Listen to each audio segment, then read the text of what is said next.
แต่ตรึวัดหรือย้ายไปเรื่องบัดบ้องได้คลีได้ยกของกูเนี่ยชวนเปิดด่านแล้วก็มีไอ้ฟ้าหลายตัวเลยบอกว่ากูไม่เปิดมาค่ะทุกคนฮุนมาเน็ตออกมากล่าวเนื่องจากสถานการณ์ตามชายแดนได้คลี่คลายลงแล้วทางกัมพูชาพร้อมเปิดด่านค้าขายกับไทยอีกครั้งหวังว่าประเทศไทยจะให้ความร่วมมือและตอบรับคำเชิญจากเราเป็นแนวใดทุกคนเนาะตอนเฮ็ดนะบ่คิดเนาะทุกคนเนาะเพราะว่าคนเขมรนะสร้าง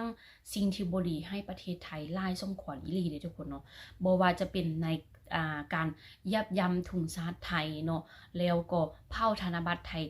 ทิ่มเนาะทุกคนเนาะสร้างมาก็คือเยียบยำเนาะสินค้าของไทยเนาะว่าบ่กินสินค้าของไทยแบนทั้งหมดเนาะสินค้าของไทยหั่นนะเป็นแนวใดทุกคนเนาะสุดท้ายก็มาอ้อนวอนให้คนไทยเปิดด่านหั่นนะบ่แม่นว่าเก่งบ่แม่นว่าเก่งเนาะบ่แม่นว่าเก่งมาแต่ใดแม่นบ่เพราะว่าน้ำมันก็ผลิตเองได้สินค้าก็ผลิตเองได้นะเดี๋ยวนี้เป็นแนวใดเนาะผลิตเองทำแม่เนาะคนไทยถ้าคนไทยเขาเปิดด่านคนไทยเขาปิดด่านก็อีไปเคเฮ็ดหยังเนาะคันถ้าว่าประเทศตัวเองมีโรงงานผลิตสินค้านะทุกคนเนาะเดี๋ยวนี้นายกวุ้นเส้นเพิ่นก็ได้ออกมาอ้อนวอนเนาะเพราะว่าถูกประชาชนประท้วงนะทุกคนเนาะเพราะว่าจะรับความเดือดร้อนถ้าหากว่านายกบ่อ้อนวอนให้ทางฝั่งไทยเปิดด่านเนาะประชาชนก็จะอดตุยไปหมดเพราะว่าจะเป็นการเกษตรเนาะการผลิตสินค้าคือการเฮ็ดปลูกมันต้นบ่มันสับปะหลังมันแก้วเนาะจะเป็นการปลูก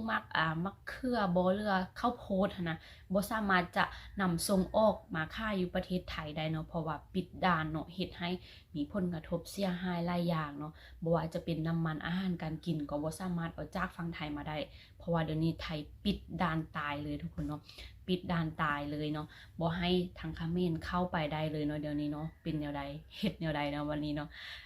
อันนี้คือความเก่งเนาะแล้วก็มีชาวเขมรเนาะชาวเขมรคนหนึ่งเนาะเพิ่นได้ออกมาว่าปิดไปเลยนะบ่แคร์นะเนาะติ้งมีคลิปไปเบิ่งคลิปพร้อมกันเลยเราไม่อยากเปิดด้านค่ะปิดถาวรเลยต่อได้ค่ะปิดไปเลยปิดถาวรไปเลยกูไม่โง่แล้วที่พวกมึงบอกว่าคนไทยประชาชนอยู่ติดชายแดนเขาจะเดือดร้อนกันเรื่องของมึงก็เดือดร้อนเรื่องของมึงบ้าเปล่าใครอยากเปิดล่ะใครอยากเปิดอย่ามาขอร้องประเทศขอทานมึงบอกว่ายอมรับหรอว่าตัวเองเป็นขอทานแล้วมึงว่ากูขอทานอ่ะแล้วมึงจะนำสินค้าเข้ามาประเทศกูทำไมมึงบอกว่าเป็นมิตรกันต้องทำมาค้ากินเนี่ยอันนี้คือคลิปอินฟูทางเขมรนะทุกคนเนาะเก่งเหลือเกินเนาะเก่งเหลือเกินปิดไปเลยไม่แคร์นะเนาะเพราะว่ามีเงินเนาะลูกค้าคือพระเจ้านะซื้อใส่ก็ได้นะก็เมนอยู่เนาะซื้อใส่ก็ได้แต่ว่าสินค้าอยู่ในทางเขมรทางหมดที่ซื้อมานั่นนะเนาะเป็นของฝั่งไทยหมดเนาะถ้าว่าใครปิดด่านบ่ส่งให้บ่ให้เข้ามาซื้อขายเนาะจะเอาใส่มาอยู่มากินเลยบอกทุกคนแล้วแต่ติ้งก็อยากรู้ว่าพี่น้องทางฝั่งไทย FC ทางฝั่งไสเนาะเห็นดีจะให้นายกเพิ่นเปิดด่านบ่ทุกคนเนาะติ้งคิดว่า100%บ่มีใครเห็นดีให้เปิดเนาะเพราะว่าทางเขมรนี่ยับยั้งเนาะยับยั้งทางประเทศไทยนี่หลายสมควรเนาะเพราะว่าเดี๋ยวนี้ประชาชนก็เดือดร้อนบ่มีอาชีพจะเฮ็ดจะไปจ้างไปเซอยู่เที่ยวบ้านก็เงินเดือนก็ต่ำเนาะอยากเข้ามาทางฝั่งไทยอยากมาค้าขายอยากมารับจ้างเป็นแรงงานของประเทศไทยเนาะเดี๋ยวนี้ติ้งคือว่ามืดสิทธิ์บ่ฮู้ว่าอีกจักปีเนาะ50 ปีหรือว่า100 ปีข้างหน้าเนาะมิตรภาพทางฝั่งไทยฝั่งเขมรจะมาเป็นคือเก่าบ่เพราะว่าเดี๋ยวนี้ความต้องการของประชาชนเขมรทั้งหมดนะต้องการให้ประเทศไทย1เป็นเปิดด่าน2มาต้องการให้ประชาชนทางประเทศไทยหรือว่าคนไทยทั้งหมดทั่วประเทศเนาะให้เข้าใจให้ฮักให้เพลงคือเก่าคือล่างแล้วก็เขมรบอกว่าเนาะสิ่งที่ทางเขมรเฮ็ดไปคือยับถุงซาหรือเผาธนบัตรทิ้งค่ะนะหรือว่าด่าคนไทยยับยั้งคนไทยตอนที่คนไทยประสบภัยเนาะคือแบบว่าตึกถล่มบ่หรือว่าภัยน้ำท่วมจังซี่นะเขมรจะออกมาเยาะเย้ยเนาะเฮ็ดคลิปเต้นแบบเยาะเย้ยหั่นน่ะเนาะตอนเฮ็ดนี่บ่คิดเนาะว่าผลกระทบข้างหน้าจะเป็นแนวใดเพราะว่าถึงว่าผู้จะเฮ็ดยับยั้งศักดิ์ศรีของประเทศไทยนะบ่ได้มาทำงานอยู่ประเทศไทยก็แล้วแต่ว่าประชาชนหรือว่ามนุษย์ด้วยกันเนาะคือคนเขมรด้วยกันหั่นน่ะเนาะเข้ามาเฮ็ดเวียกอยู่ในไทยเนาะ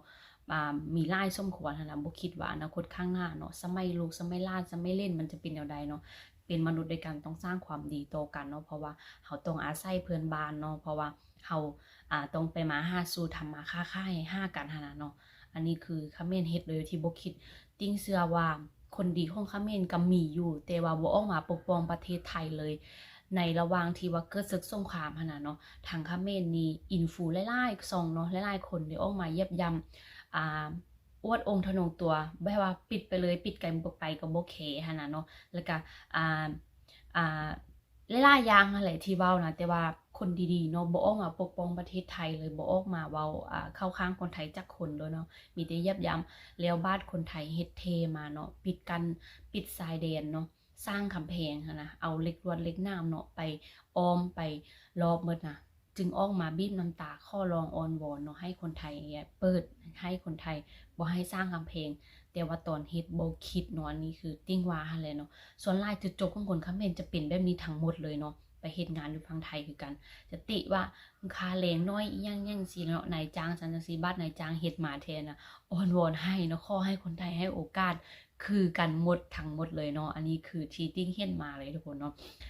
วันนี้ไอ้บอยเพิ่นอีเฮ็ดเป็นจังใดเนาะไอ้บอยคนตั